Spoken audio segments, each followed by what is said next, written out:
La Russie utilise les crypto-monnaies dans son commerce pétrolier avec la Chine et l'Inde. Selon plusieurs sources proches du dossier, la Russie aurait recours aux crypto-monnaies pour faciliter ses transactions pétrolières avec la Chine et l'Inde, une stratégie qui lui permettrait d'échapper aux sanctions occidentales. Alors que Moscou a officiellement autorisé l'utilisation des monnaies numériques dans les échanges internationaux l'année dernière, leur emploi dans le secteur pétrolier n'avait pas encore été révélé. Certaines compagnies pétrolières russes utiliseraient le Bitcoin, l'Ether ainsi que des stablecoins comme le Tether pour convertir plus aisément les yuans chinois et les roupies indiennes en roubles russes. Bien que cette pratique ne représente qu'une part modeste du commerce pétrolier du pays, elle est en pleine expansion. En 2024, la Russie a généré environ 192 milliards de dollars grâce à ses exportations de pétrole, selon l'Agence internationale de l'énergie. Les crypto-monnaies sont déjà exploitées par d'autres nations sous sanctions,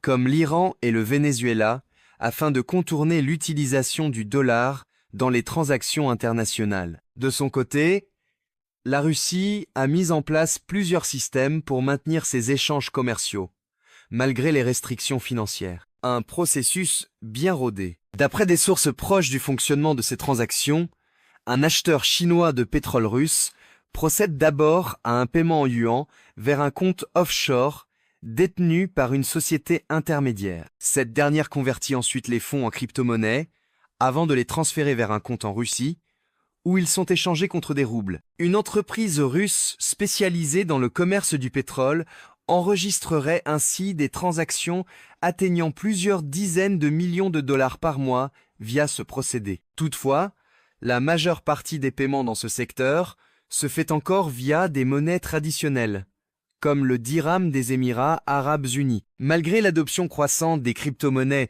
dans le commerce pétrolier russe, certaines plateformes sont sous pression. La bourse d'échange Garantex, basée en Russie, a été sanctionnée par les États-Unis en 2022, puis par l'Union européenne en février 2025. Face à ces restrictions, Tether a récemment bloqué plusieurs portefeuilles liés à cette plateforme, l'amenant à suspendre ses services. Un usage qui devrait se poursuivre, même en cas d'assouplissement des sanctions.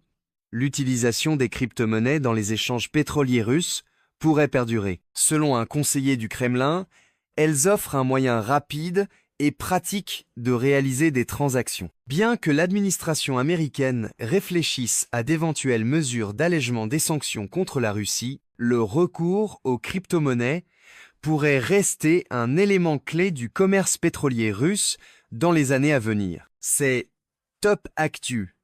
Restez connectés. Pour plus d'informations,